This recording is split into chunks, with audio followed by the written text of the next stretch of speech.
Эрүүл мэнд. Эрүүл мэнд.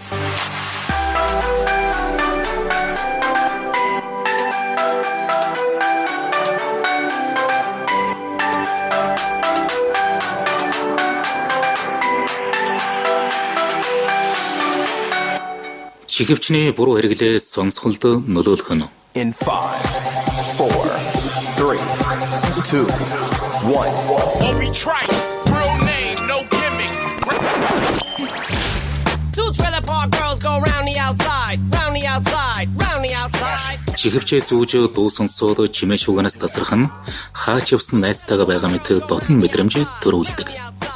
Гэвч чихвчийг удаа хугацаагаар хэд чанга сонсох нь сонсголт сөргөөр нөлөөлж мэдрэлийн эсээг гэмтэх аюултай. Бидний чихэнд 12-оос 13 мянган ширхэг сонсголын эс байдаг. Чанга дуу авины улмаас мэдрэл мэдрэхэн гаралтай сонсголын эс эргэж сэрэхгүйгээр гэмтдэг. Нэгэнт гэмтсэн бол мянган аврал ирээд нэмэргүй тагд үлий болдог байна. Ингээд та бүхнийг Гранд Медэмлэгийн чих хамгаалалын засгийн эрхлэгч ангаах ухааны магистр тэргүүлэх зэргийн эмч Цэнд Сүрэнтэй уулзуулъя. Өнөөдөр манай дэлхий дээр амьдарч буй 12-оос 35 насны 1.1 тэрбум хүнд сонсголгүй болох аюул нүүрлэж байна гэж үзэж байна.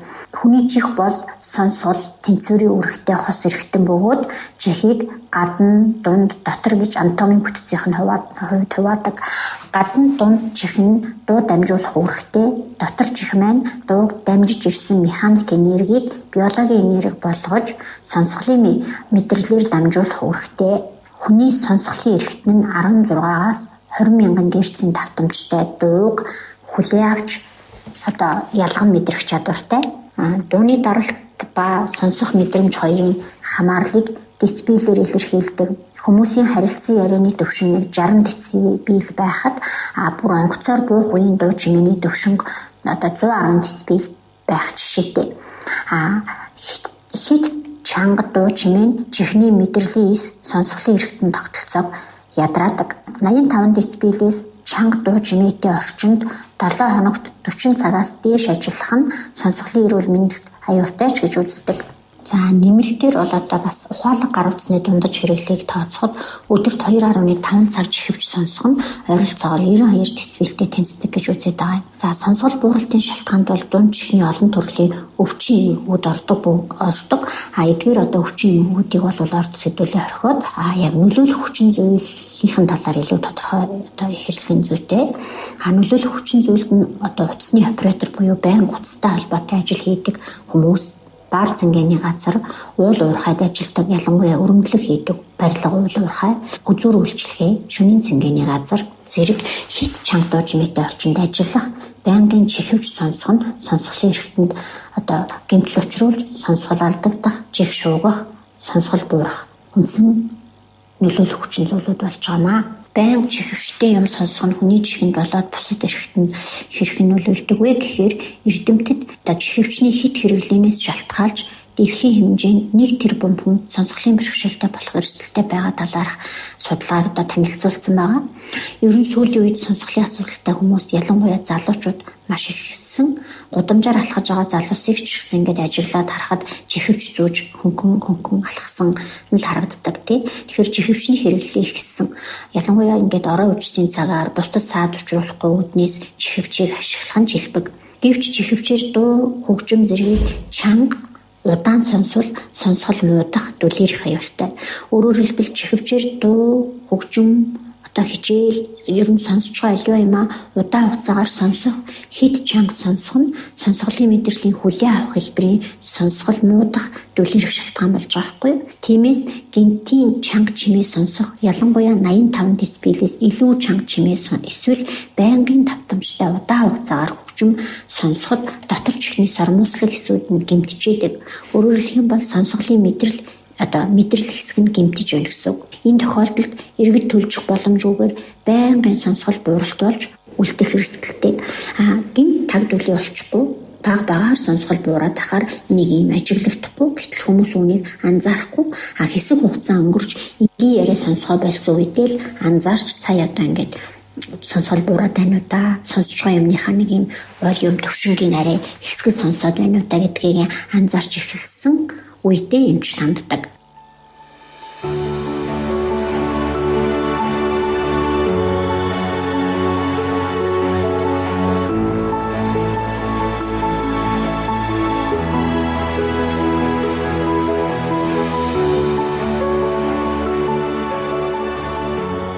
Орчин үед чихвчний хэрэглээ ихсэж гудамж талбай, гэрте, ажлын байран дээрээ гэдэл хаанал бол хаана нас харгалзахгүй чихвч хэрэглэж байна.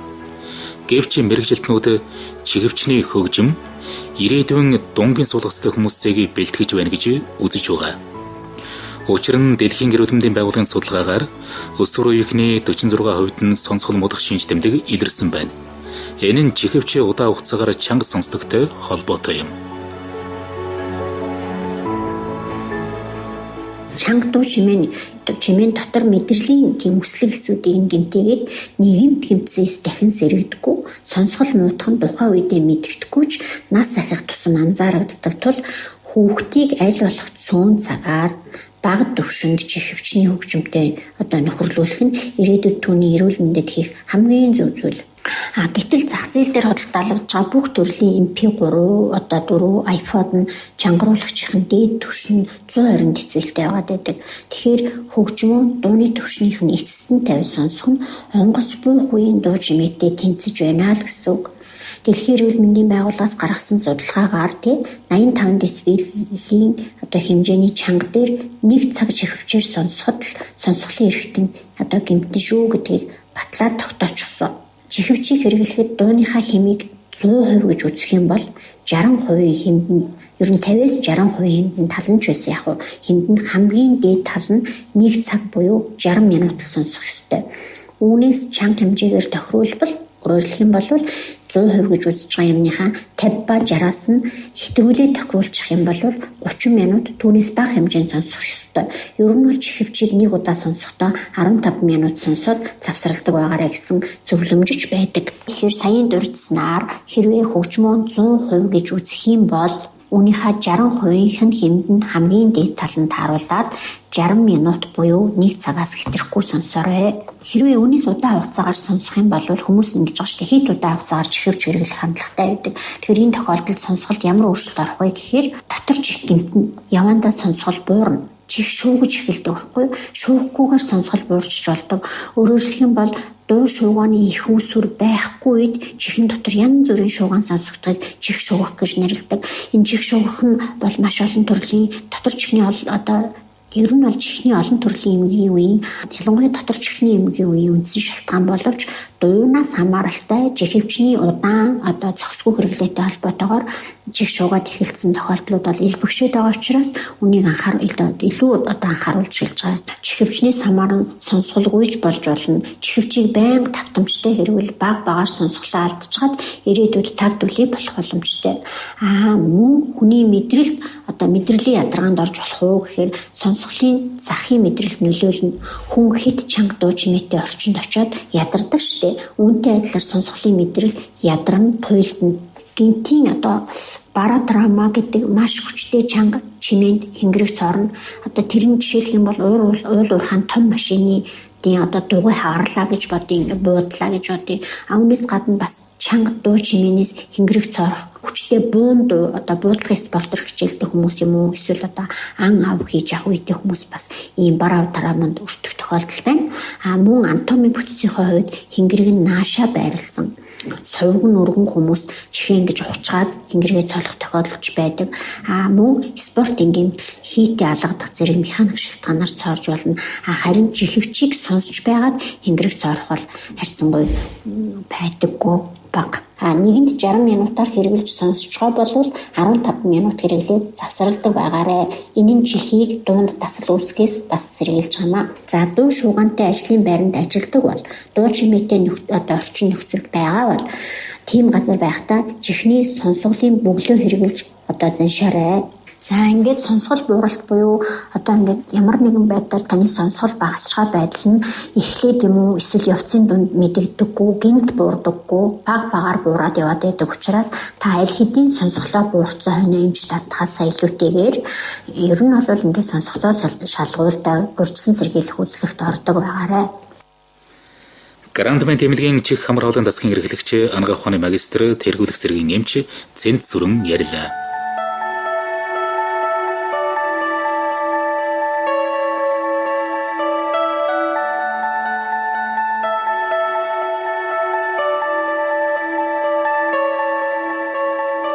Сонсгол буурах олон шалтгаан байгаа ч 50% нь аудио хөгжим, чихвчний буруу хэрэглээ зэргээс шалтгаалдаг.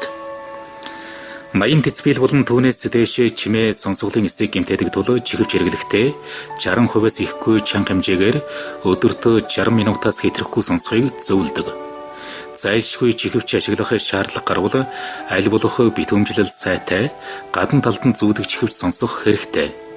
Учир нь чихэнд ордог жижиг чихвчийг хэрэглэхэд гадны чимээ давхар сонсогддог тул тэр чимээг дарахын тулд чанга сонсдог.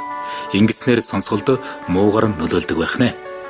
Харин том буюу чихийг бүрхэж байрладаг чихвч нь чихийг бүхэлд нь хаадаг тул дууг нам төвшин сонсох боломжтой байдаг. Мөн өндөр давтамжтай дуу чимээнд ажилладаг хүмүүс сонсгол хамгаалах хэрэгслүүдийг тогтмол хэрэглэж байх шаардлагатай. Өндөр дуу чимээнд 8 цагаар 7 хоног ажиллахад сонсголын эсүүд гэмтэж эхэлдэг гэсэн судалгаа бий. Тухайлбал төмөр замын машинистууд 5-аас 10 жилийн дараа сонсгол буурч сонсох мэдрэлийн эмгэгтэй болдог байна. Тиймээс чанга дуу чимээтэй газар ажилладаг бол хамгаалах хэрэгслүүдийг хэрэглэж хэвших, энгийн үед чанга дуу чимээнээс зайлсхийх, чихвч хэрэглэдэг бол аль болох нам дуугаар богино хугацаанд хэрэглэхийг зөвлөж байна.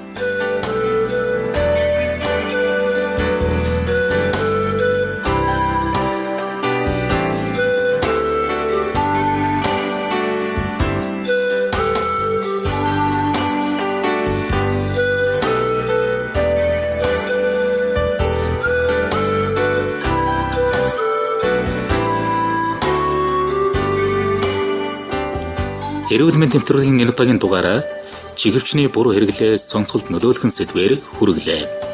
Нэвтрүүлэг бэлтгэсэн Хорол Сүрэн, найруулагч Болор, унсан Анх болд.